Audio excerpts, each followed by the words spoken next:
ॐ ज्ञानतिमिरान्धस्य ज्ञानाञ्जनशलाकया चक्षुरुन्मीलितं येन तस्मै श्रीगुरवे नमः। वाञ्छाकल्पतरुभ्यश्च कृपा सिन्धुभ्येव च पतितानां पावनेभ्यो वैष्णवेभ्यो नमो नमो। नमो महावदन्नाय कृष्णप्रेमप्रदायते कृष्णाय कृष्णचैतन्यनाम्ने गौरतीशे नमो। हे कृष्ण करुणा सिन्धौ दीनबन्धु जगत्पते गोपेश गोपिकाकान्त राधाकान्त नमोस्तुते। तप्त कांचन गौरांगी राधे वृंदावनेश्वरी वृषभानुसुते देवी प्रणमामि हरिप्रिय।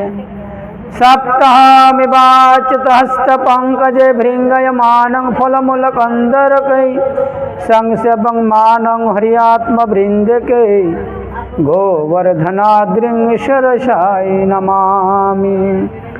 भक्ताविहीनाय अपराधलक्ष्यै क्षिप्तशकामादितरङ्गमध्ये कृपामयि तं शरणं प्रपन्ना वृन्दे नमस्ते चरणारविन्दं। हरे कृष्ण कृष्ण कृष्ण हरे हरे हरे राम राम राम हरे हरे। तमादिदेवां करुणानिधानं तमालुवर्णं सुहितावतारणम् अपार संसार समुद्रसेतुं भजामहे श्री भागवत स्वरूपम्। सर्वाग्रे अस्मदीय गुरुपादपद्म नित्यलीला प्रविष्टं विष्णुवाद अष्टोत्तर शतत्रिणी स्वामी श्री श्रील भक्ति शरण पद्मनाभ गोस्वामी श्री गुरुदेवेर अभय पादपद्मे साष्टांग दंडवत प्रणाम करत उपस्थित वैष्णववृंद भक्तिमती मातृमंडली सकल के आमार दंडवत प्रणाम अभिनंदन ज्ञापन करछि। आजकेर आलोच्य विषय हलो এই বাড়ির মাতাজির বাৎসরিক অনুষ্ঠান। বাৎসরিক অনুষ্ঠানে কি কি করণীয় বা কেন বাৎসরিক করা হয় বা বাৎসরিকে না করলে কি হয় সেই প্রসঙ্গে আমরা অতি সংক্ষেপে শ্রবণ করব।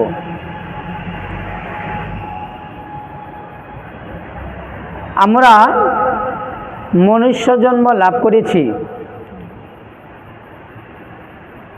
এই মনুষ্য জন্মের সার্থকতা হল ভগবানের ভজন সাধন করা।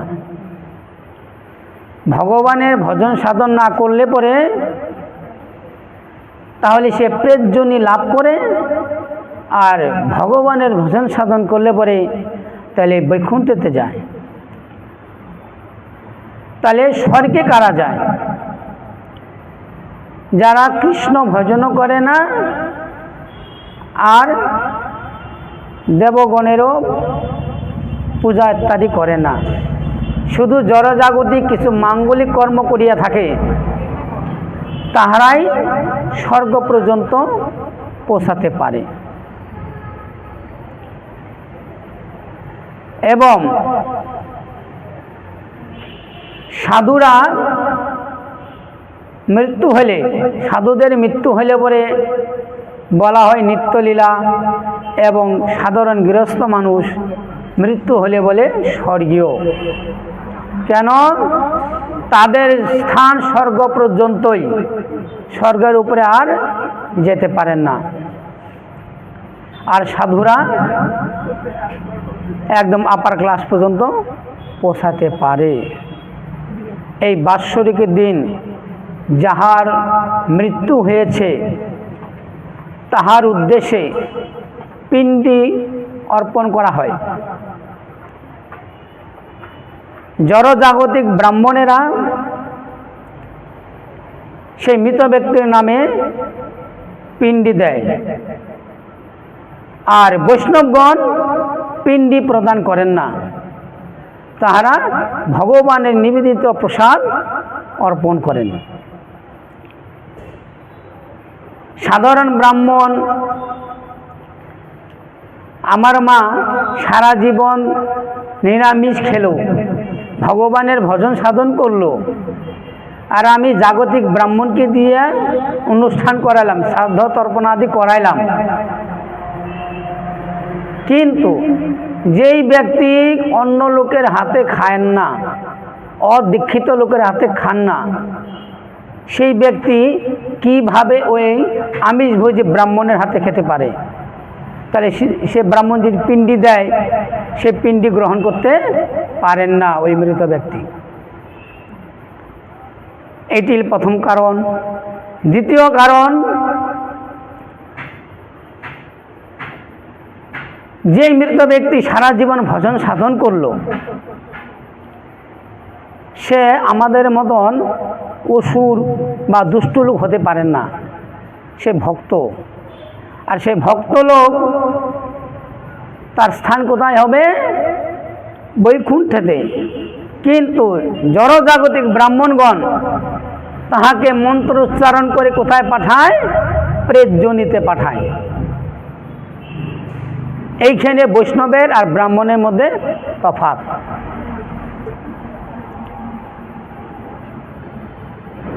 তারা মন্ত্র উচ্চারণ করে মৃত ব্যক্তির নামে, শান্তিলতা দাস কাশ্যপ গোত্র প্রেতায় নমঃ বলে মন্ত্রোচ্চারণ করবে। তাকে আমরা পাঠালাম কোথায়? প্রেতযোনিতে, ভূত প্রেত হয়ে জন্মগ্রহণ করুক।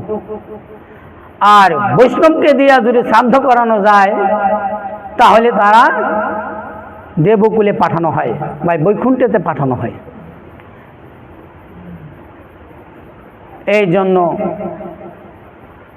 শাস্ত্রে নির্ধারণ করে দিয়েছে কাকে দিয়ে কোন কাজ করানো যেতে পারে। ব্রাহ্মণকে দিয়ে কাজ করানো যাবে না এমন কোনো কথা নয়, ব্রাহ্মণকে দিয়ে করাবে। যে ব্যক্তি আমিষভোজী, কোনোদিন নিরামিষ খান নাই, তাহার পিণ্ডি, তাহার শ্রাদ্ধ ব্রাহ্মণ করতে পারে, কিন্তু বৈষ্ণবের শ্রাদ্ধ ব্রাহ্মণ করতে পারেন না। কারণ সে সারা জীবন নিরামিষ খেলেও, আর যিনি শ্রাদ্ধ করছে সে নিজেই কুভক্ষণ করছে, তাহলে সে তার কিভাবে কল্যাণ করতে পারে? কোনোদিনও কল্যাণ করতে পারবে না। নিজের কল্যাণ করতে পারলো না, তো অপরের কল্যাণ কিভাবে করতে পারে? এক অন্ধ যেরকম আরেক অন্ধের পথ দেখাতে পারে না, তদ্রূপ এক বন্দী আরেক বন্দীর রাস্তা দেখাতে পারে না।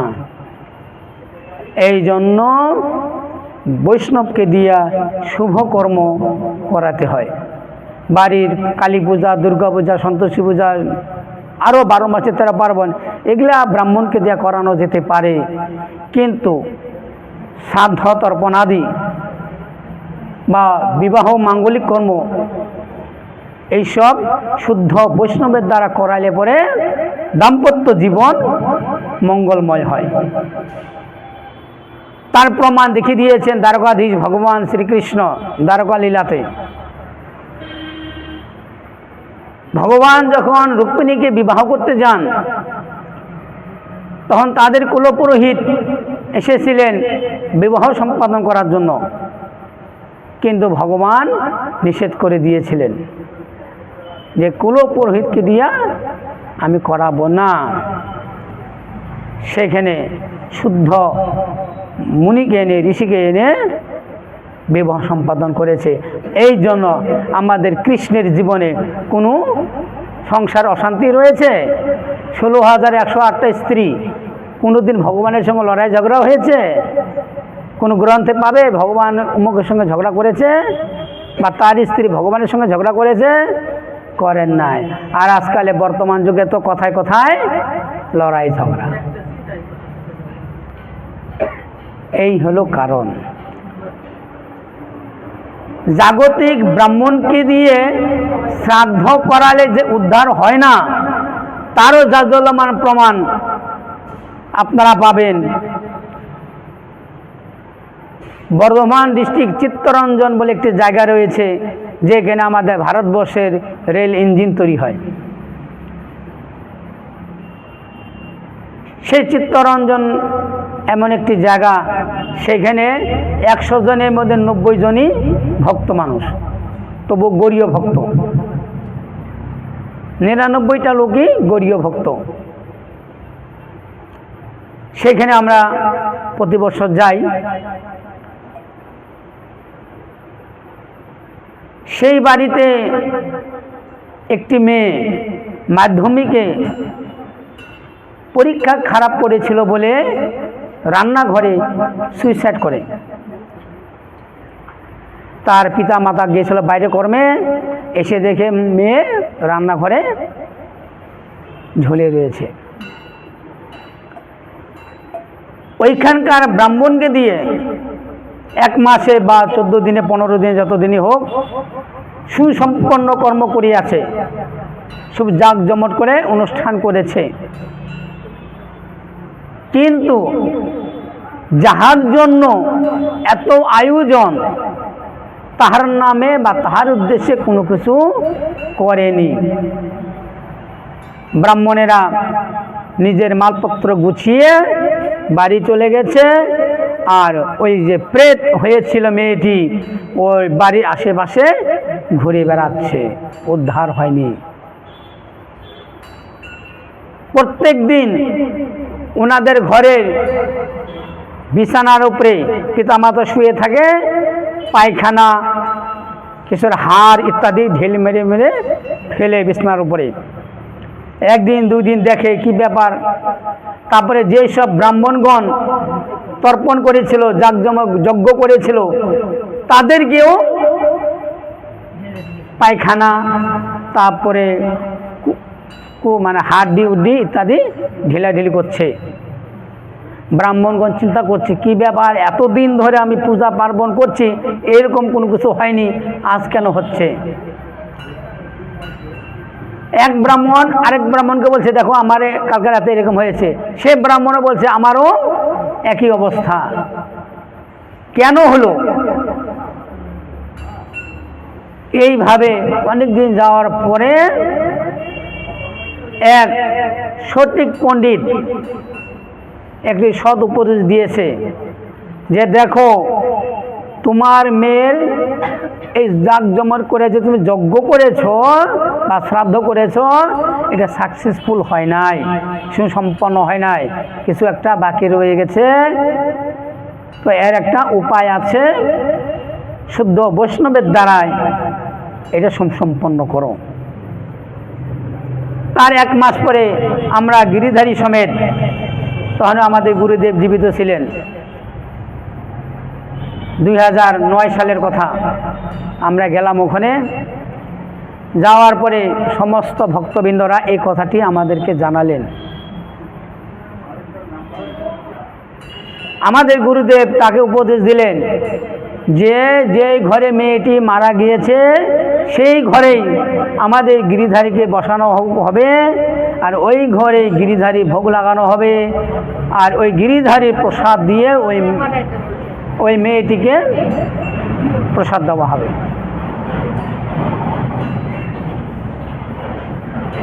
ঠিকভাবে ওই ঘরেই গিরিধারী বসিয়ে ভোগ লাগানোর পর তারপরে একটি পারস, যেরকম আজকে দেওয়া হলো, বাড়িতেও শ্রাদ্ধ হয়েছে। এই বাড়িতে শ্রাদ্ধ হয়নি আজকে? হ্যাঁ হয়েছে।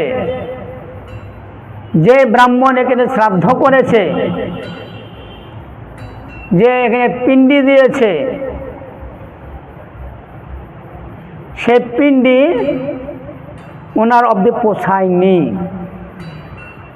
পোষাবে তখনই যখন ভগবানের নিবেদিত প্রসাদ অর্পণ করা হবে। সে ব্রাহ্মণ যদি এখানে ভগবানের নিবেদিত প্রসাদ অর্পণ করত তাহলে উনি নিশ্চয় পেতেন, কিন্তু উনি তা করেননি। ওই কলা টলা চাল দিয়ে মেখে ওখানে দিয়েছে। ওই গিরিধারী প্রসাদ দিয়ে ওই মেয়েটিকে যখন নিবেদন করা হলো, ওই প্রসাদ পাওয়ার পরে ওই মেয়েটি আর দ্বিতীয়বার ওই নোংরা সব জিনিস ফালায়নি, অর্থাৎ ওই মেয়েটির উদ্ধার হয়ে গেছে।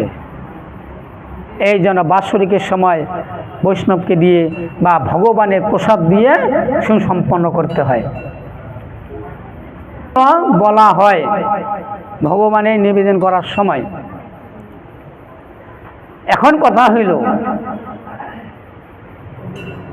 ভগবানের নিবেদন করা মন্ত্র যেখানে সেখানে বলা যায় না। হ্যাঁ, নিবেদন করার পদ্ধতি আমরা বলে দিতে পারি কিভাবে নিবেদন করতে হয়, কিন্তু মন্ত্রটা নিজে নিজের গুরুদেব থেকে প্রাপ্ত করা যেতে পারে বা উচিত। আর কুলগুরুরা যেরকম পারসের উপরে হাত দিয়ে নিবেদন করে, কিন্তু গৌড়ীয় বৈষ্ণবগণ তাহা করেন না।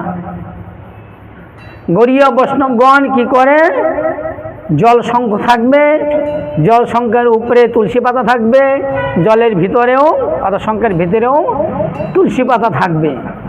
সে তুলসী পাতা দিয়ে অর্থাৎ শঙ্খ দিয়ে ভগবানের প্রসাদ নিবেদন করবে। ওর উপরে হাত রেখে মন্ত্র জপ করবে না। নিবেদন করে বাইরে এসে গুরু প্রদত্ত যে মন্ত্র, কৃষ্ণ মন্ত্র বা কৃষ্ণ গায়ত্রী বা কাম গায়ত্রী, এইটাই বারবার করে জপ করবে, তাহলে ভগবান সে প্রসাদ গ্রহণ করবে।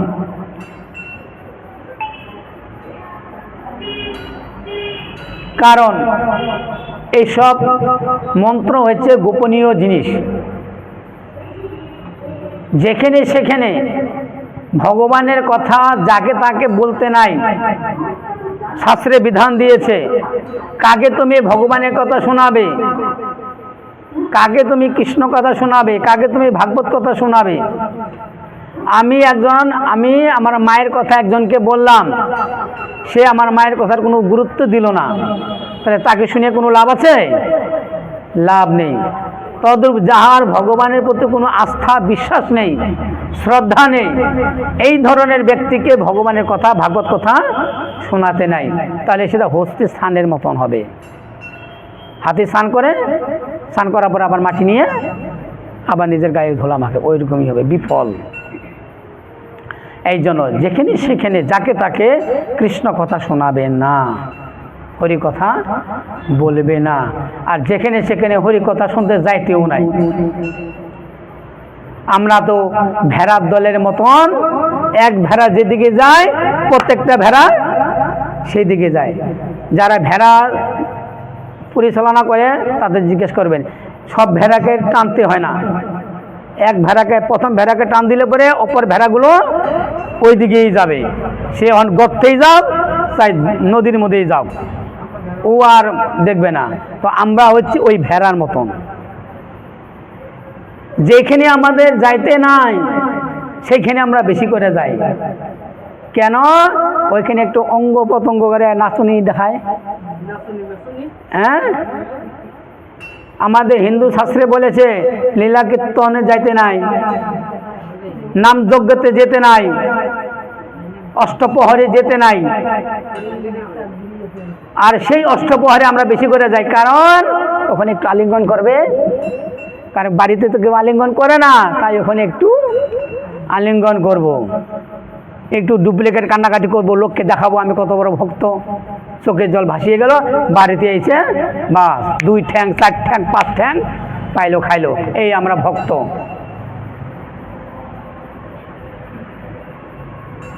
এই জন্য নাম যজ্ঞতে যেতে নাই। কেন? এখানেও নাম কীর্তন হচ্ছে এই বাড়িতে, ওইখানেও একই কৃষ্ণ নাম হচ্ছে, তাহলে তফাৎটা কোথায়? তফাৎ হলো এইখানে, ওই লোকটা হচ্ছে বিষয়ী, ওই নামযজ্ঞ যারা করছে তারা এলো বিষয়ী। এখানে আমরা কোনো কন্ডিশন নিয়ে আসি নাই যে 1000 টাকা বা 2000 টাকা 5000 টাকা পাঠ করলে দিতে হবে, কিন্তু ওইখানে কন্ডিশন করে এসছে 3 ঘন্টা কীর্তন করব, 30,000 টাকা 50,000 টাকা দিতে হবে, কন্ডিশন করে এসছে। ভগবানকে বিক্রি করে ইনকাম করছে। সেই হরিকথা যদি, সেই কীর্তন যদি আমরা শ্রবণ করি, সব গোষ্ঠী নরকে যাবে, শাস্ত্রে প্রমাণ রয়েছে। কিন্তু আমরা ওই গড়িয়া মঠের পাঠ, ওই একই পাঠ কি শোনে।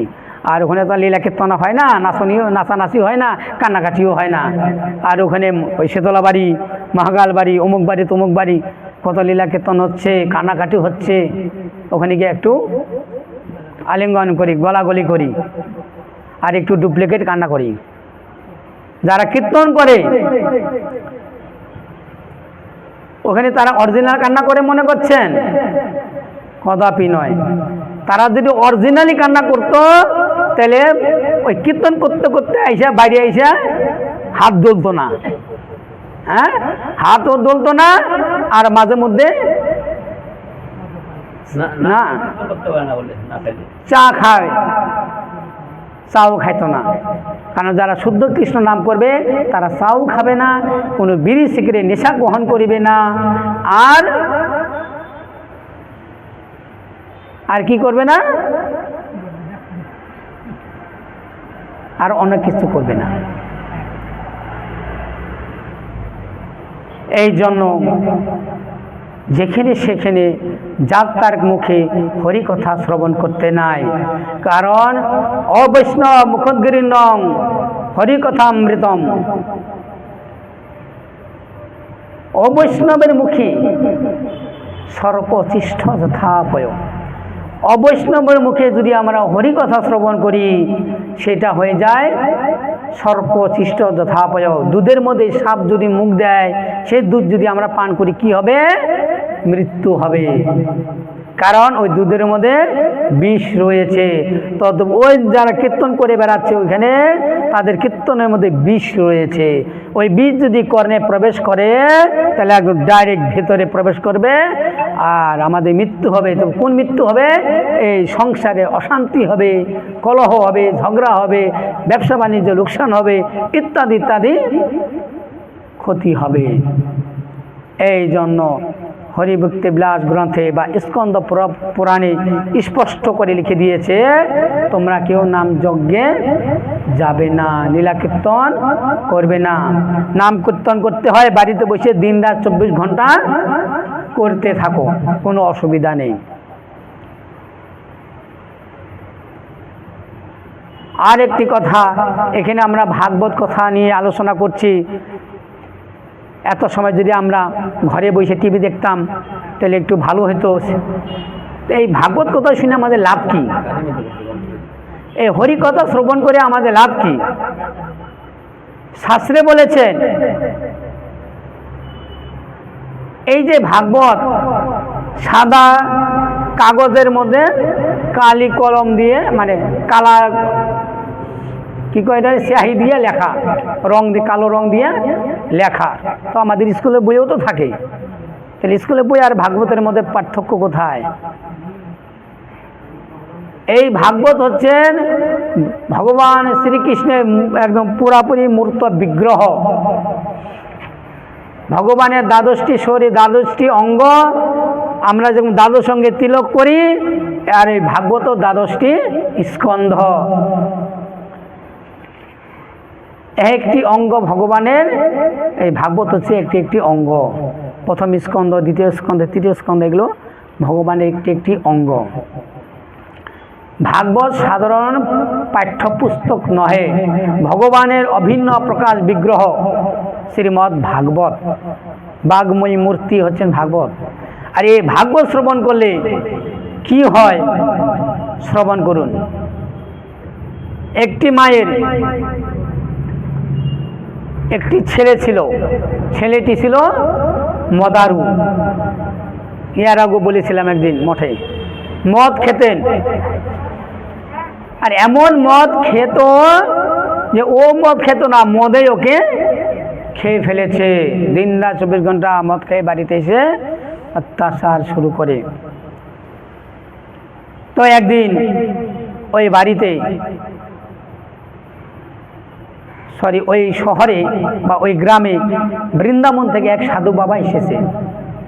আর এসে পাশের বাড়িতে ভাগবত কথা পরিবেশন করছে। তো ওই দুষ্ট ছেলেটির মা ভাগবত কথা শ্রবণ করলো, শুনে খুব ভালো লাগলো। তাই পরের দিন ছেলেকে বলল, বাবা তুমি তো সারাদিন এইসব কি খাও, পরে টরে থাকো, কোথাও যাও না, তো চলো আজকে আমার সঙ্গে একটি জায়গায় যাবে। কোথায়? না, ওই রতন দাসের বাড়িতে ভাগবত হচ্ছে, ওইখানে একটু ভাগবত কথা শ্রবণ করবে। বা বৃন্দাবন থেকে সাধু এসে সাধু দর্শন করবে। যে সাধুর নাম শ্রবণ করতে পারে না, শুনতে পারে না, ভাগবতের কথা শুনতে পারে না, সে আর কি ভাগবত কথা শুনতে যাবে? যাবে না। কিন্তু মা নাসুরবান্ধা সাধু বাবা বলেছিল যে তুমি তোমার ছেলে এটিকে আমার এখানে নিয়ে আসবে। তাই যেন তেন প্রকারেণ মা বলছে ছেলেকে নিয়েই যেতে হবে। তাই মা ছেলেটিকে বলছে, দেখো বাবা, আমি তোমার সব সময় কথা শুনি, একটি আমার কথা শোনো। তখন ছেলেটি বলছে মদের নেশা কেটে গেছে। তাই মা বলছে, এত বারবার যখন বলছে চলো যাই, তো কিন্তু আমি যেতে পারি, যাব আর চলে আসবো। ঠিক আছে বাবা, আগে চলো তো যাই। গিয়েছে সন্ধ্যার সময়। সাধু বাবাকে দর্শন করলো। এবার বলছে, মা সাধু দর্শন শেষ, আমি এবার বাড়ি যাই। তখন সাধু বাবা বলছে, আরে বাবা এসছো যখন একটু বসো, একটু হরি কথা শোনো। যাই হোক, হরি কথা শুনলো, ভাগবত কথা শুনলো। এখন পাঠ শেষ, প্রসাদ প্রসাদ নিয়ে বাড়ি যাবে।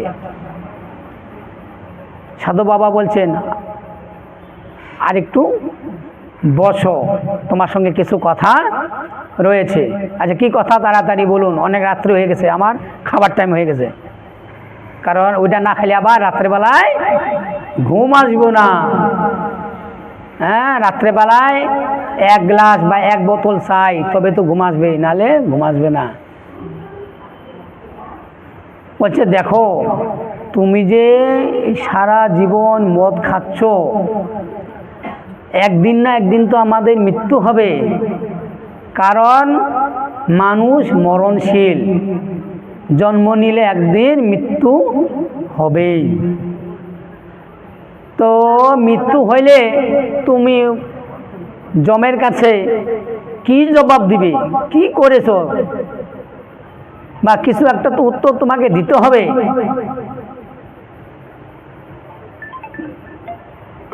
সে উত্তরটা তোমাকে জানতে হবে, নাহলে তুমি গিয়া বলবে কি? তাহলে বলুন তো কি বলতে হবে? বলছি তুমি আমার সঙ্গে আজকে রাত্রিটা কাটাও। রাত্রি কাটানোর পর এবার ভোরবেলা হলো, এবার সাধু ছেলেটি যাবেন। তখন ছেলেটি বলছে, আপনি তো আমার কথার উত্তর দিলেন না, কি আমি গিয়ে বলবো? তখন সাধু বাবা বলছেন, দেখো মৃত্যুর পরে তোমাকে যমরাজগণ, যমের দূতরা এসে নিয়ে যাবে। যমদূতেরা যে আমাদের কাছে আসে, কেউ কেউ অনুভব করতে পারে। মৃত্যুর শেষ সময় সরসজ্জায় বিছানায় পড়ে থাকে, নড়ে সরে না, চিৎকার করে কান্নাকাটি করে, ওরে বাবা রে বাবা রে, বাঁচাও রে বাঁচাও রে, মরলাম মরলাম, চিৎকার করতে থাকে। কে আসো রে, কে আসো, আমার কাছে আসো, আমার ভয় লাগে। বা ওই যমদূতকে যখন দেখে, তাদের চেহারা কি, এই চোখ দুটা ফুটবলের মতন বড় বড়, হ্যাঁ, হাতির দাঁতের মতন দাঁত বড় বড়, আর বিশাল চেহারা। এই মোটা মোটা রশি নিয়ে হাতে খড়গ নিয়ে আসে, আর ওগুলা দেখে অসুস্থ ব্যক্তি বিছানার মধ্যে পায়খানা পেশাব করে দেয়। এইটা হলো যমদূত, তারা দেখতে পায়। এইটা হলো আসল নরক। পরে নরক তো রয়েছে ওখানেই, এগুলা দেখতে পায়। তো তুমি কি চাও এরকম তোমাকে শাস্তি কেউ দেও? বলছে না, আমি এরকম শাস্তি চাই না। তাহলে শোনো, একটা ভালো বুদ্ধি দে। তোমাকে যখন যমদূতরা জিজ্ঞেস করবে কি করেছিলে বা তুমি কি চাও, সেটা বলো। যাই হোক, ছেলেটি ওই সাধু বাবার কাছ থেকে বিদায় নিয়ে চলে গেল, সংসার করলো, ছেলে মেয়ে হলো, বৃদ্ধ হলো। বৃদ্ধ হওয়ার পরে এবার পরলোক গমন। এখন যমদূতরা ধরেছে। যমরাজ চিত্রগুপ্তকে বলছে, এই দেখো তো এ কি কি পাপ কর্ম করেছে বা কি কি পুণ্য করেছে। চিত্রগুপ্ত একদম প্রথম থেকে শুরু করে লাস্ট পেজ পর্যন্ত দেখলো পুণ্যের কোনো লেশ মাত্র নেই, কোনো পুণ্যকর্ম করে নাই।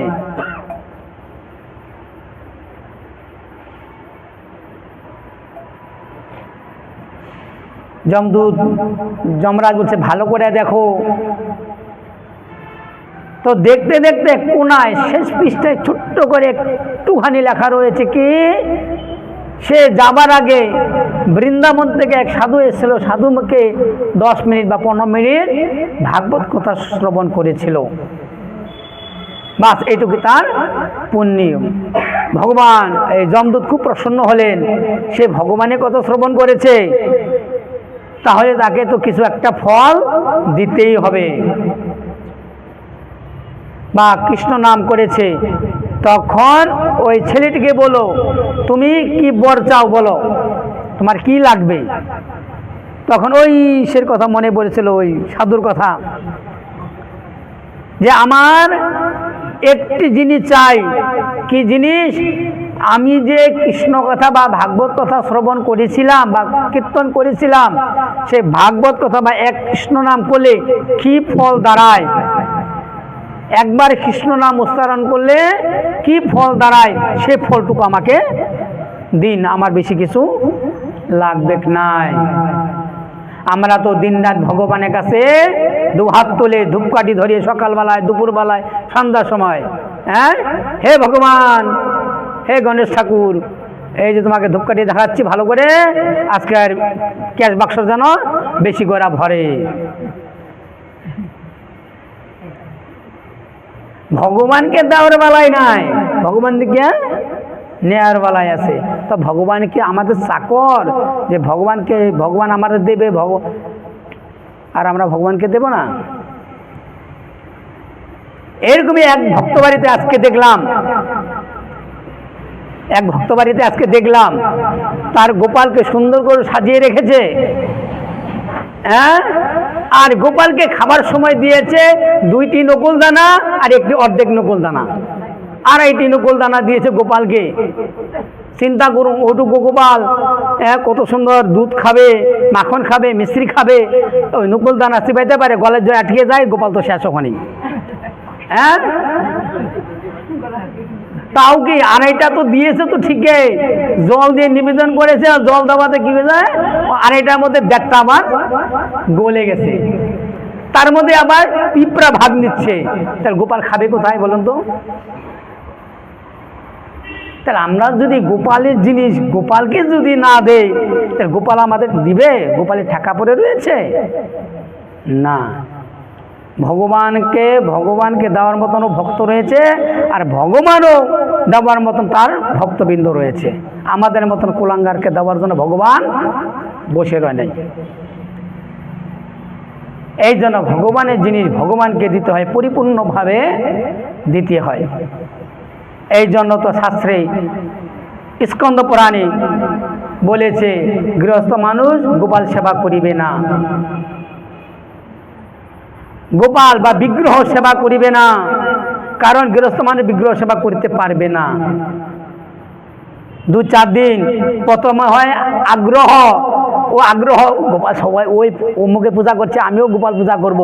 গেলাম বৃন্দাবনে মনের আনন্দে, আসার সময় পিতলে গোপাল ড্রেস ফেস কিনে নিয়ে আসলাম। আইসা শোপিসের মতন প্রাণ প্রতিষ্ঠা করলাম না, শোপিস দোকানে যেরকম শোপিস থাকে ওই রকম শোপিসের মতন সিংহাসনে বসাইলাম। বাইসে মনের আনন্দে পূজা টুজা করলাম।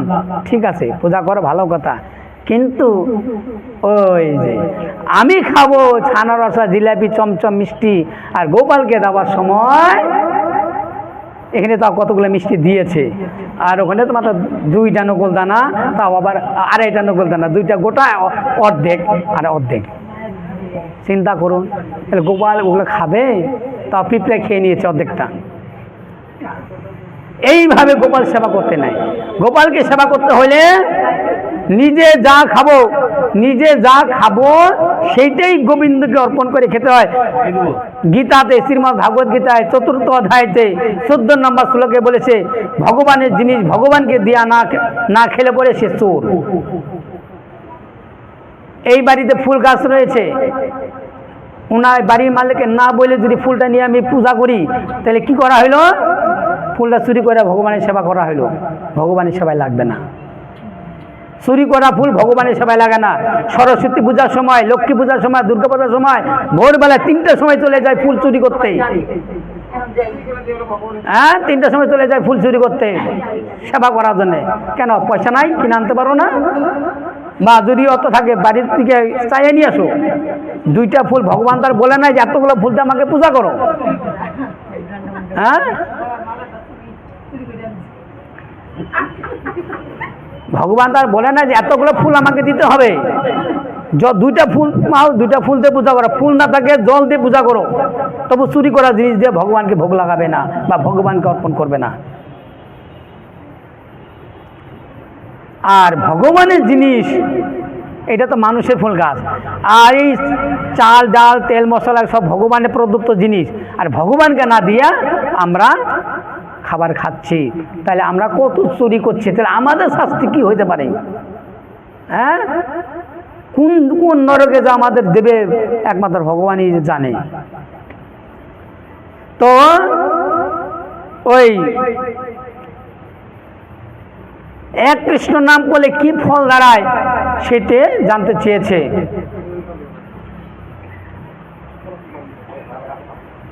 যমরাজ চিন্তা করছে, 12 মহাজন, এই জগতে 12 জন মহাজন অর্থাৎ 12 জন সাধু রয়েছে, তার মধ্যে একজন হচ্ছে যমরাজ। সে যমরাজকে প্রশ্ন করলো যে এক কৃষ্ণ নাম করলে কি ফল দাঁড়ায়? যমরাজ কয়, আমি তো সেটা জানি না, কারণ আমি দিন রাত 24 ঘন্টা ভগবানের নাম কীর্তন করি। একবার কৃষ্ণ নাম করলে কি ফল দাঁড়ায় সেটা আমি জানি না। যমরাজ বলতে পারলো না, তো চলে গেল কার কাছে? নারদ মুনির কাছে। কারণ নারদ মুনি যত্র তত্র যেখানে সেখানে বিনা বাজিয়ে বাজিয়ে নারায়ণ নারায়ণ নারায়ণ নারায়ণ করে কৃষ্ণ নাম করছে। নারায়ণ বলতে পারবে, ওই নারদ মুনি বলতে পারবে। নারদ মুনির কাছে গিয়ে বিয়া বললো, হে নারদ মুনি, আমি একটি দ্বিধায় পড়েছি। নারদ মুনির কাছে কে কে গেল? ওই যে মদ খাওয়ার ছেলেটি আর যমরাজ, 2 জন গেল। নারদ মুনি বলল, দেখো আমি তো সবসময়ই কৃষ্ণ নাম করি, আর আমি সবসময় কৃষ্ণ নাম করি বলেই আমি যেখানে সেখানে আকাশের ভিতর দিয়া, বায়ুর ভিতর দিয়া, মেঘের ভিতর দিয়া, জলে উপরে আমি সেখানে সেখানে যেতে পারি। কিসের জন্য? কৃষ্ণ নামের প্রভাবে। কিন্তু এক কৃষ্ণ নাম করলে কি ফল সেটা তো আমার জানা নেই। নারদ মুনিও বলতে পারলেন না। গেলেন পিতামহ ব্রহ্মার কাছে। কে কে গেল? 3 জন, মদারুটা, নারদ মুনি আর যম। এইবার ব্রহ্মার কাছে গেলেন। ব্রহ্মাও বলছে, তোমরা তো একটা মাথায় কীর্তন করো, আর আমি কয়টা মাথায় কীর্তন করি? 4টি মাথায়। কারণ ব্রহ্মার 4টি মাথা, চতুরানন। এক মুখে কৃষ্ণ নাম করে 4টি মাথায় কৃষ্ণ নাম করা হয়। তো সে সারাদিন এইভাবে করে কৃষ্ণ নাম করে, তো সে কতবার কৃষ্ণ নাম করছে? পিতামহ ব্রহ্মা বলছে, দেখো আমি এর উত্তর দিতে পারবো না। ব্রহ্মাও ফেল, এবার গেলেন ব্রহ্মা সহিত 4 জন কার কাছে? দেবাদিদেব মহাদেব। কারণ এই ভোলে বাবা উনি একদম সাদা সিধা।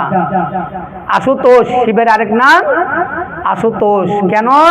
যিনি অল্পতেই সন্তুষ্ট হন আর অল্পতেই ধ্বংস করে দেয়। শিব যেমন ভালো তেমন আবার ভয়ঙ্কর। অল্পতে সন্তুষ্ট, বেলপাতা আর রুদ্রায় কি ধুতরা ফুল দিবেন তাতে সন্তুষ্ট। আর যদি ব্যতিরেক কিছু হয়ে যায় তাহলে বংশ বিনাশ করে দেবে শিব ঠাকুর। তো দেবাদিদেব মহাদেবের কাছে গেলেন। দেবাদেবের অর্থাৎ মহাদেবের কয়টি মাথায়? ব্রহ্মা তো 4টি মাথা। শিবের কয়টা মাথা? কয়টা? উনি বলছে শিবের একটা মাথা। শিবের আরেক নাম পঞ্চানন, 5টি মাথা। তো ব্রহ্মা করে 4টি মাথা আর শিব করে 5 মাথায়। তাহলে সে কিভাবে বলবে? শিব ঠাকুর বলতে পারলেন না।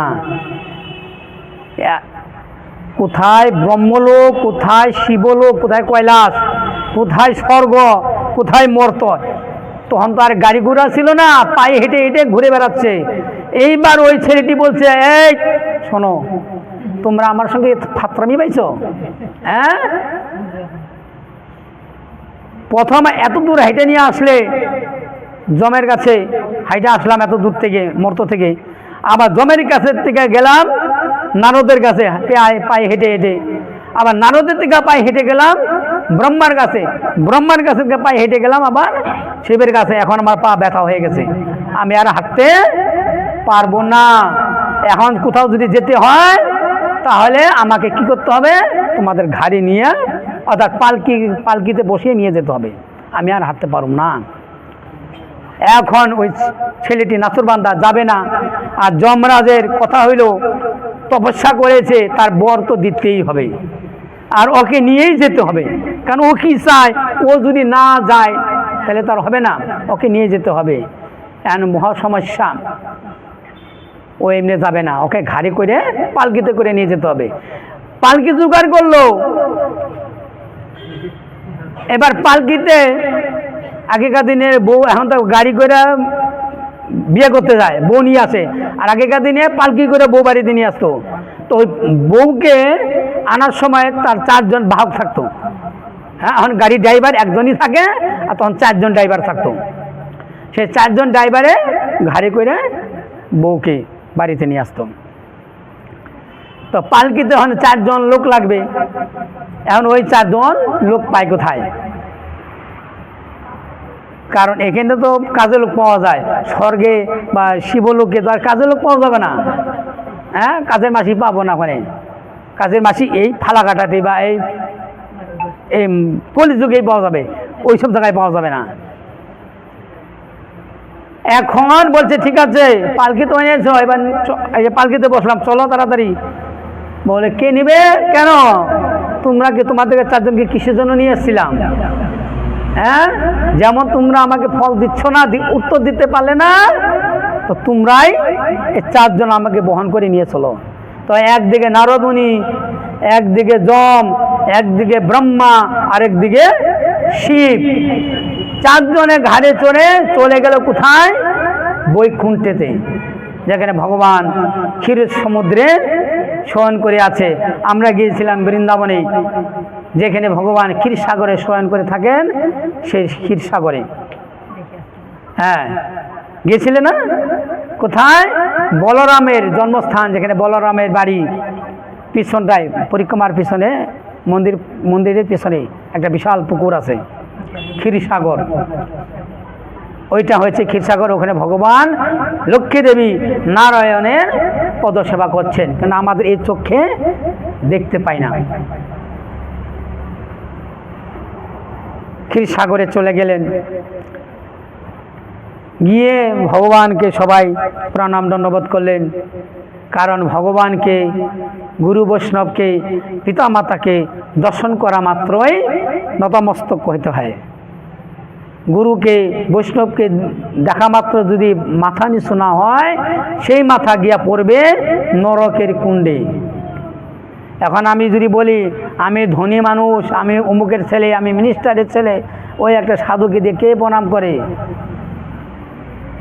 এই যে এখনই প্রণাম না করলেন, মৃত্যুর পরে হাতে নাতে ফল পাবে, বা কেউ বর্তমানেও ফল পেয়ে যায়। কালকে যেরকম আমরা শ্রবণ করলাম না, মাথা ভাঙার একজন সাধুকে পরীক্ষা করতে গিয়া, সাধুর কথা না মানতে গিয়া হুসুট খাইয়া পড়ে গিয়ে মরেই গেল। এই জন্য সাধুরা যা বলে ভালোর জন্য বলে, সেটা শুনতে হয়। আর যদি লজ্জা শরম করি, সাধু বলছে না করব না, লোকে কি বলবে, হ্যাঁ শেষ, লোকে কি বলবে, ভাল লাগে না, পড়ব না, অমুকে কি বলবে, তোমাকে কি বলবে, তাই আমরা পড়তে চাই না, লজ্জা করে। আর যদি আমরা বলতাম এই রতন দাসের বাড়িতে বিয়ে আছে, চলো জল ভরতে চলো তো, ভালো বেনারসি পরে, মানে বেনারসি কেন, একদম যাতে শরীরের বেশিরভাগ অঙ্গ দেখা যায় সেই ধরনের বস্ত্র পরিধান করে আমরা রাস্তা দিয়ে নাচতে নাচতে যেতে পারি। অথচ তিলকের কথা বললে পরে, গলায় কণ্ঠী মালা কথা বলে, তখন আমাদের গায়ে জ্বালা ওঠে। উচিত কথা, বাস্তব কথা গায়ে লাগে। ঠিক আছে, এই হলো কথা। যাই হোক, এবার ভগবান বিষ্ণুকে গিয়ে বলছেন, প্রভু আমরা বহু সমস্যায় পড়ে গেছি, কেন এই ছেলেটিকে নিয়ে। এই ছেলেটি কি এক সাধুর কাছে ভাগবত কথা শুনেছে, কৃষ্ণ নাম করেছে, এখন বলছে আমি একবার কৃষ্ণ নাম করেছি, ওই একবার কৃষ্ণ নাম করলে কি ফল সেটা দাও।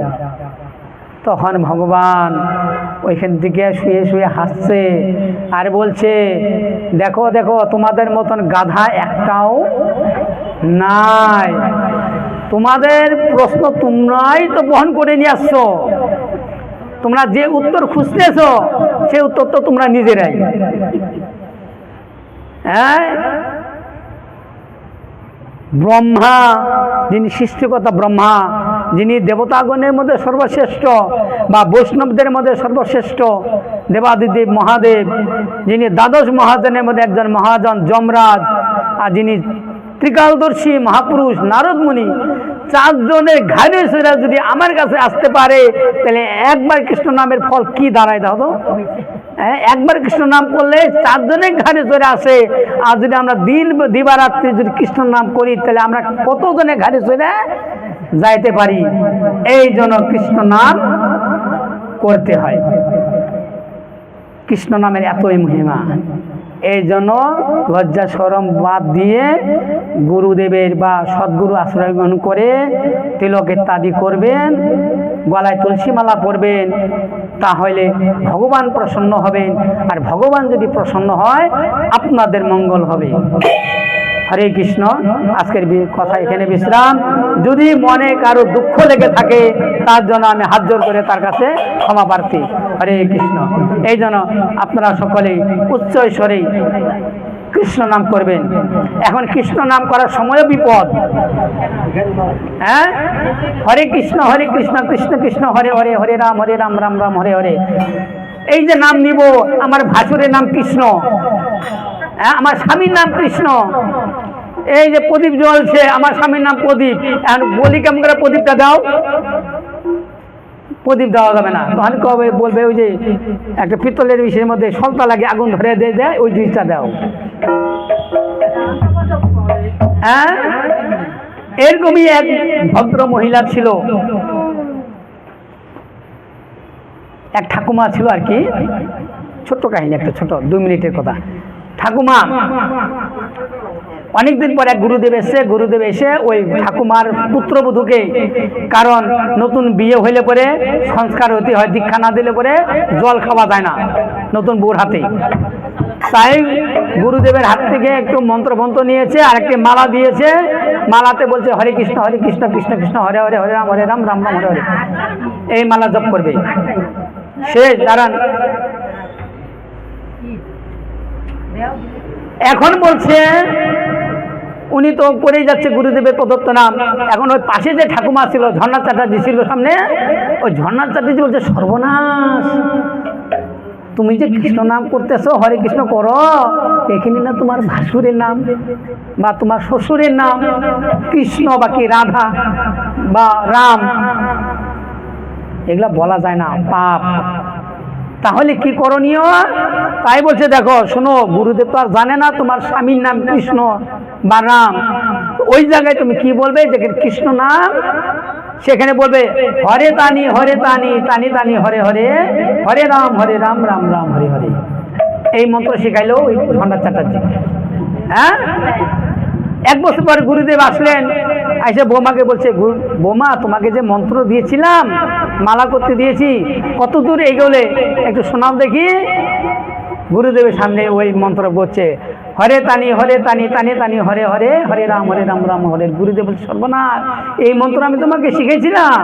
বলছে, গুরুদেব আপনি তো শিখান নাই, কিন্তু আপনি তো জানেন না আমার শ্বশুরের নাম বা আমার ভাসুরের নাম ওই কৃষ্ণ বা কি রাম। ওই আমাদের পাশে বাড়ি এক বুড়িমা ছিল ঝর্ণা চ্যাটার্জি, উনি বলল যে স্বামীর নাম বা শ্বশুরের নাম নেওয়া যায় না, এই জন্যই তো উনি এই মন্ত্র শিখাইল। তো আমি বলছি, দেখো গুরু উনি না আমি, যে গুরু তার কথা শুনতে হয়, কে কি বলে বলুক তার কথা শুনতে নাই, আপন আপন গুরুদেবের কথা শ্রবণ করতে হয়, বা ভাগবতে কি বলছে সেই কথা শ্রবণ করতে হয়। এই জন্য আপনারা সবাই ভগবানকে যদি পেতে চান তাহলে উচ্চস্বরে কৃষ্ণ নাম করবেন।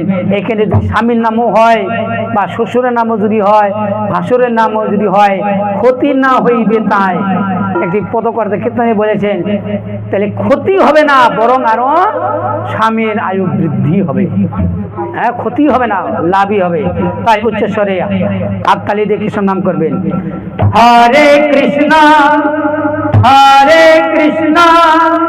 কৃষ্ণ কৃষ্ণ হরে হরে, হরে রাম রাম রাম হরে হরে, হরে কৃষ্ণ কৃষ্ণ কৃষ্ণ হরে হরে, হরে রাম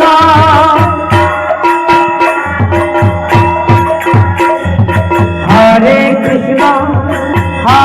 কৃষ্ণ কৃষ্ণ কৃষ্ণ হরে হরে, হরে রাম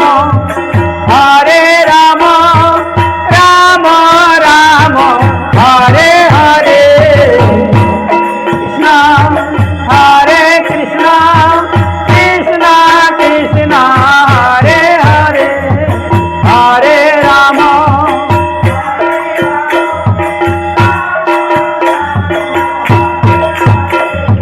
হরে কৃষ্ণ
जय श्री श्री गुरु गौरांग गंधर्व गिरिधारी राधा समर श्री राधा माधव गौर गदाधर तुलसी महारानी की जय। श्रीमद् भागवत महापुराण की जय। सारस्वत गौरी वैष्णव वृंद की जय। सदगुरुदेव भगवान की जय।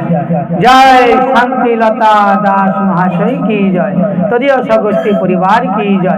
समागत गौर भक्त वृंद की जय। जय जय निताय गौर प्रेमानंदे हरि बोल।